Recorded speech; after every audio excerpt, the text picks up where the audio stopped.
Bonjour, nous sommes le mercredi 30 juin 2021. Je vous propose la situation agriculture de cette semaine. Alors pour les maïs, les stades vont de 6 à plus de 10 feuilles sur les maïs les plus avancés.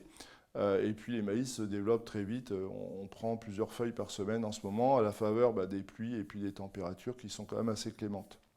Au niveau des pièges à pyrale, les premiers pièges ont été installés la semaine dernière. On piège quelques pyrales, on n'a pas 10 pyrales piégées par site. Et donc on est au tout début des vols, on a pas mal de pièges qui ne capturent pas encore.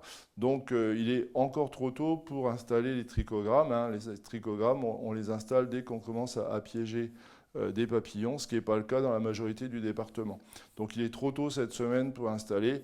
On pense que la semaine prochaine, on devrait commencer à avoir des vols significatifs et là, il sera temps d'installer les pièges. Au niveau des pucerons, alors on voit pas mal de pucerons ailés sur les maïs, mais on n'a pas d'explosion de population parce qu'on a une très forte régulation naturelle. On a beaucoup de coccinelles dans les maïs, comme on en a eu dans les blés, comme on en a eu aussi dans les pois. Et donc aujourd'hui, le puceron n'est pas d'un problème majeur. Il est présent, mais très bien contrôlé et finalement en faible nombre. Alors pour les pois, qu'il s'agisse des pois d'hiver ou des pois de printemps, le stade limite d'avortement des dernières gousses est dépassé. Donc aujourd'hui, on ne craint plus les maladies, on ne craint plus les insectes. Malgré que sur certains pièges, on continue de capturer des tordeuses. Donc aujourd'hui, le risque est écarté.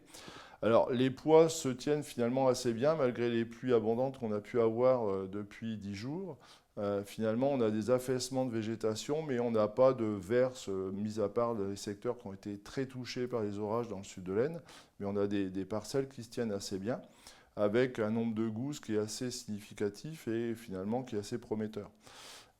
Au niveau des maladies, on a des parcelles qui sont très tachées au niveau des feuilles. Alors, il ne s'agit pas de négligence par rapport aux fongicides qui ont été faits fin floraison, mais c'est des maladies de fin de cycle qui sont favorisées par les conditions climatiques pluvieuses et puis les températures douces qui font qu'on a un certain nombre de champignons de fin de cycle qui se développent, mais ça n'a rien à voir avec des maladies classiques comme on peut en avoir en végétation. Alors pour les tournesols, on a des tournesols qui vont bientôt fleurir. D'ici 10 jours, on devrait avoir des fleurs de tournesol dans les parcelles. On a des pucerons sur tournesol, mais avec une très très forte régulation naturelle, puisqu'on parle encore des coccinelles, mais on a aussi des cirphes et des chrysopes. Et finalement, sur ces tournesols, on n'a pas de population qui justifie l'intervention, surtout à ce stade où on a des tournesols qui sont assez développés et où finalement le passage des engins est compliqué.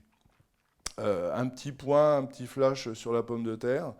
On observe et on nous signale régulièrement des foyers de développement de doryphores dans certaines parcelles, dans toute région du département. Donc soyez très vigilants, c'est que les conditions climatiques pour intervenir ne sont pas faciles. Les sols sont difficiles à pratiquer, mais on observe ça et là des foyers doryphores.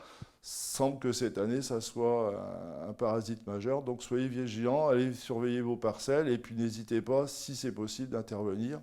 Parce qu'il semble quand même que cette année, les conditions leur soient quand même assez favorables. Je vous souhaite une bonne semaine, à la semaine prochaine.